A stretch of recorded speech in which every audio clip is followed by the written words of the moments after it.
Il y a des siècles de cela, bien avant les prétendues révolutions, les soi-disant changements de système de gouvernance et les pseudo-démocraties, les familles régnantes d'Europe se sont rapprochées et se sont alliées par des mariages consécutifs entre elles pour finalement s'unir autour de l'Empire britannique.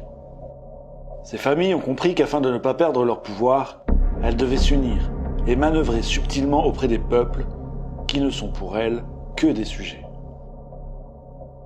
Face au peuple, elles se devaient de n'être qu'une force unique, former un seul groupe dans le monde entier. Elles ont compris que pour régner continuellement, elles devaient manipuler les gens, former et utiliser divers et multiples modèles de gouvernement, des tas de partis opposés, de dirigeants. En gros, des fusibles parfaitement remplaçables qui sauteraient à leur place et qu'elles pourraient changer au gré des périodes et des besoins. Elles l'ont donc fait. Elles ont compris qu'elles devaient contrôler non seulement la majorité, mais également une minorité plus proche qu'elles avaient besoin de persuader et de conquérir, qui seraient plus ou moins au courant de cette vérité, des secrets, leurs gens. Ils ont alors mis en place cette fraude de franc-maçonnerie, des gens qui se penseront frères et chevaliers, qui croiront à travers leur activité œuvrer pour le bien.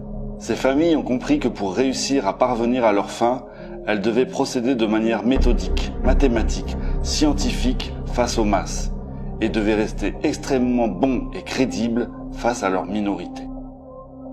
Pour les peuples, les masses, elles devaient utiliser des leurs, les fraudes des États, les élections, la pseudo-démocratie, les dictatures, les guerres, les coups d'État, les révolutions, etc., etc. Pour leurs gens, les francs-maçons, elles devaient donner l'illusion d'une démarche vers un monde meilleur et équitable pour tous, faire dans l'humanisme en surdose à coups d'associations et de fondations à volonté. Ainsi, en pratiquant la bienfaisance à grande échelle, jamais leurs gens ne questionneraient ces bienfaiteurs soi-disant désintéressés.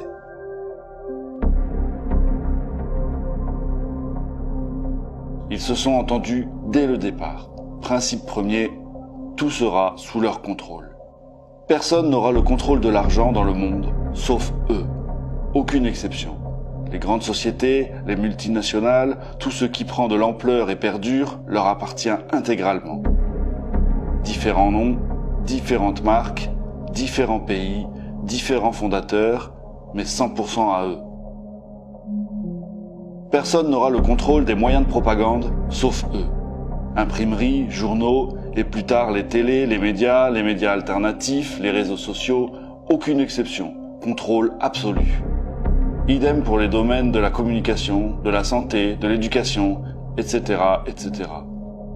Ils utilisent différents noms, jouant la concurrence, les pseudo-guerres commerciales, les procès pour rester extrêmement crédibles, comme Google et Yahoo, Microsoft et Apple, ou encore Coca-Cola et Pepsi. Tout leur appartient, aucune exception, c'est le principe premier. Bien ficelés et bien dirigés de manière méthodique, scientifique, les gens pensent vivre dans un monde divisé par des États, par des régimes plus ou moins démocratiques, alors qu'un seul groupe dirige et décide de quels gens de quel pays doivent bien vivre, de quels gens de quel pays doivent travailler plus, ou encore de quels gens de quel pays doivent souffrir économiquement. Les gens qui doivent dans tous les cas vivre de convenablement à extrêmement bien, pour ne pas aller les questionner, seront la minorité que contrôlent méthodiquement les gens qui les pensent de toute façon bienfaiteurs de l'humanité, qui se penseront frères et croiront faire le bien. Personne ne parlera, tous étant bien entourés, s'espionnant les uns les autres, et la fraude les espionnant tous grâce à leur technologie, smartphones, bracelets connectés, etc. La politique dans le monde, c'est eux. C'est un des principes premiers. Les partis opposés, les partis extrêmes qui s'insultent les uns les autres, les nouveaux partis selon les tendances, les parlements, les parlementaires. Depuis des siècles déjà, ceux qui trompent les gens sur ce qu'est réellement la franc-maçonnerie, c'est eux. Historiens, écrivains, journalistes, cinéastes, blogueurs, youtubeurs, plus ou moins connus, beaucoup sont francs-maçons, agissant pour la plupart innocemment, étant persuadés de protéger les bienfaiteurs de l'humanité, mais se rendant néanmoins complices de cette fraude mondiale. Le caricatif, ou comment créer des fidèles. Construire une base et fidéliser autour, frontalement, cela était impossible. Ils ont donc imaginé un moyen de s'assurer le soutien et la fidélité d'une minorité autrement que par la simple corruption. À travers leurs tâches quotidiennes, ceux qui feront le bien tous les jours dans des structures mises en place par eux, les penseront bons, les verront fatalement comme des bienfaiteurs désintéressés. Ceux qui les verront installer l'eau et l'électricité dans des villages en Afrique, les penseront bons.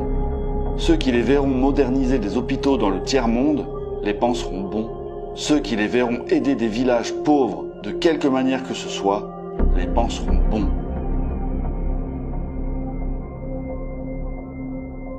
En agissant de la sorte, ils savent que les gens honnêtes les protégeront, faisant confiance aux bienfaiteurs simples et désintéressés.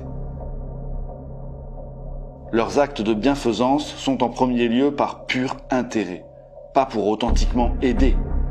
L'intérêt premier étant de séduire, plaire et convaincre une minorité d'accepter et de penser que tout ce qu'ils font est donc bon, et ainsi les laisser faire en les protégeant et en restant silencieux. Aider les gens en passant par la charité et la solidarité est une stratégie pour plaire et amadouer qu'ils ont élaborée il y a des siècles. Ce n'est clairement pas une fin en soi. Ils ne cherchent pas le bien-être commun. Leurs actes caritatifs est un calcul, sachant dès le départ que pour acquérir la fidélité des gens, qui les protégeront, pas uniquement pour de l'argent, ils devaient de façon crédible paraître extrêmement bons et charitables. En somme, des humanistes, bienfaiteurs, désintéressés. Ils ont compris qu'ils devaient paraître honnêtes, et donc, ces gens qui ont pillé le monde entier et des générations de gens dans des pays qu'ils qualifiaient de non civilisés, se sont mis à promouvoir et vanter l'esprit chevaleresque, l'honnêteté et la moralité à leurs gens. Il y a donc plus de lutte de pouvoir dans ce monde. Cela a été réglé il y a des siècles déjà. Un seul groupe, un seul, mène le show. Les révolutions, les révolutionnaires soi-disant emprisonnés héros, c'est eux. Le putschiste qui fait un coup d'État, le révélateur qui se cache dans une de leurs ambassades, c'est eux. Partout sur Terre, ce sont les mêmes. Tout est faux, tout est truqué depuis des siècles. Et pour que tout cela reste parfaitement crédible, tout est calculé, préparé des années, des décennies à l'avance, avec de multiples pions présentés au public, rendus plus ou moins célèbres par leurs médias pour des multiples variantes de scénarios, de changements de régime, au besoin.